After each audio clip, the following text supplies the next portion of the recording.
దానన్నింటినీ పక్కన పెట్టి ఈరోజు మీరు రకరకాలుగా ఈ మధ్య నేను కొన్ని కొత్తవి చూస్తున్నాయి ఈ జిల్లాలో, ఎప్పుడు వినలే. ఈ మధ్యనే చంద్రమోహన్ రెడ్డి హడావిడిగా ఆయన జనార్దన్ రెడ్డిని తీసుకొచ్చి న్యాటూరులో ఫిషింగ్ జెట్టీకి ఆయన మారిటైమ్ బోర్డు నిధులు అడిగాడు. నాకు అర్థం కాదు, ఆశ్చర్యపోయాను నేను. ఎందుకు మారిటైమ్ బోర్డు నిధులు అడుగుతున్నారు మీరు? తమరి చిలకొట్టడం కోసం, తమరి చేతివాటం ప్రదర్శించడానికే?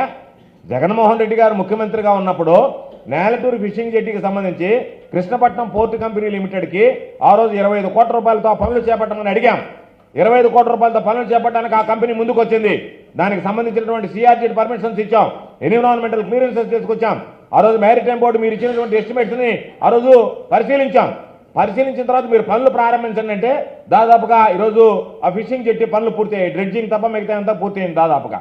దానికి సంబంధించినటువంటి కోల్డ్ స్టోరేజీ, డ్రైవింగ్ ప్లాట్ఫామ్స్, వాళ్ళ రెస్ట్ రూమ్స్ కట్టాల్సి ఉంటే వాటిని కట్టకుండా ఈరోజు వాళ్ళకు వెసులుబాటు కల్పిస్తా ఈరోజు వెంటనే మ్యారిటైమ్ బోర్డుని తీసుకొచ్చి వాళ్ళ ద్వారా పనులు చేస్తామంటే దాని దగ్గర మీరు నొక్కడానికి, మ్యారిటైమ్ బోర్డు అంటే ప్రభుత్వ సంస్థ కాబట్టి దాని మీద ఇష్టారాజ్యంగా పెంచుకోవడానికి ఈరోజు ఏ విధంగా అయితే పోలవరాన్ని చంద్రబాబు నాయుడు పిండుకోవడానికి జాతీయ హోదా నుంచి తప్పించి ఆయన సొంతంగా ప్యాకేజీలకి పాల్పడ్డాడో అదే రకమైనటువంటి వాటి కోసం ఈరోజు సిఎస్ఆర్కి సంబంధించిన మీ అవసరం ఏముంది? వాళ్ళు ఆ రోజు ఎస్టిమేట్స్ తయారు చేయించి మ్యారిటైమ్ బోర్డు సీఈఓ వాటిని పరిశీలించాడు. సరిగ్గా ఉన్నాయన్నాడు. 25 కోట్ల రూపాయలు, ఆ 25 కోట్ల రూపాయలకు సంబంధించి నిధులు ఇవ్వమన్నాం. ఆ రోజు మా ప్రభుత్వం అధికారంలో ఉన్నప్పుడు జగన్మోహన్ రెడ్డి గారు ఉన్నప్పుడు గిరిజనులకు సంబంధించి ఇళ్లు కట్టుకోలేకపోతే వాళ్ళకి ఒక్కొక్కరికి 15,000 రూపాయల ఆర్థిక సాయం చేశాం. 15,000 రూపాయల ఆర్థిక సాయం మేము చేయలేదు, నేరుగా మా దగ్గర నుంచి తీసుకుపోయి ఇవ్వలేదే, కంపెనీల నుంచి చెక్కులు తీసుకొచ్చి ఇవ్వలేదే. మొత్తం ఎవరైతే మీరు ఎస్టీలకు అండగా ఉండాలనుకున్నారో వాళ్ళు కలెక్టర్ గారి అకౌంట్లో నిధులు జమ చేయమన్నాం. కలెక్టర్ గారి అకౌంట్లో నిధులు జమ చేశారు.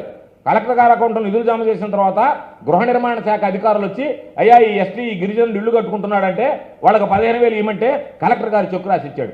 ఆ ఇచ్చినటువంటి చెక్కులు మేము పంపిణీ చేశాం తప్ప నేరుగా కంపెనీ దగ్గర నుంచో, మా దగ్గర నుంచో, హౌసింగ్ డిపార్ట్మెంట్ దగ్గర నుంచో ఆ రోజు పంపిణీ చేయలేదే. కాబట్టి కలెక్టర్ గారు కూడా జరిగిపోతా ఉంటే ఈ తతంగాన్ని గమ్ముగా చూస్తూ ఉండడం కూడా సరైనటువంటి పద్ధతి కాదు. కాబట్టి కలెక్టర్ గారిని కూడా ప్రశ్నిస్తున్నాం. ఈ రోజు ఈ దోపిడీ జరుగుతుంటే, దీని గురించి ప్రస్తావిస్తుంటే మీరు నిమ్మకి నీరెత్తినట్టుగా వ్యవహరించడం కూడా కలెక్టర్ గారికి కరెక్ట్ కాదు. కాబట్టి కలెక్టర్ గారు దీనిలో వెంటనే జోక్యం చేసుకోవాలి. విశ్వసాయి ఎడ్యుకేషనల్ సొసైటీ వారి Viswasai JEE topper program NIT లేదా ఐఐటిలో సీట్ సాధించడమే మీ లక్ష్యమైతే ఆ లక్ష్యాన్ని మీకు మరింత చేరువ చేస్తుంది Viswasai JEE stars elite batch. The salient features of JEE stars elite batch. కేవలం 36 మంది విద్యార్థులు కలిగిన లిమిటెడ్ బ్యాచ్ ద్వారా ప్రతి విద్యార్థి మీద ప్రత్యేకమైన శ్రద్ధ, ఎందరో విద్యార్థులని ఐఐటి ర్యాంకర్స్ గా మార్చిన మా అనుభవజ్ఞులైన ఉపాధ్యాయ బృందం, నిపుణులచే ప్రిపేర్ చేయబడిన విశ్వసాయి యూనిక్ స్టడీ మెటీరియల్ మరియు ప్రతి విద్యార్థికి ప్రత్యేకమైన doubt clearing sessions, maths, physics, కెమిస్ట్రీలలో 10,000కు పైగా ప్రాక్టీస్ ప్రాబ్లమ్స్ తో step by step salvation, quick problem solving, revision booklet, full length JEE advanced mock test. 2025-26 సంవత్సరానికి గాను విశ్వసాయి వారి జేఈఈ స్టార్స్ ఇలైట్ బ్యాచ్ లో చేరండి. విశ్వసాయి అంటేనే తల్లిదండ్రుల నమ్మకం, విద్యార్థుల విజయం. Viswasai educational society, Nellore, Tirupati.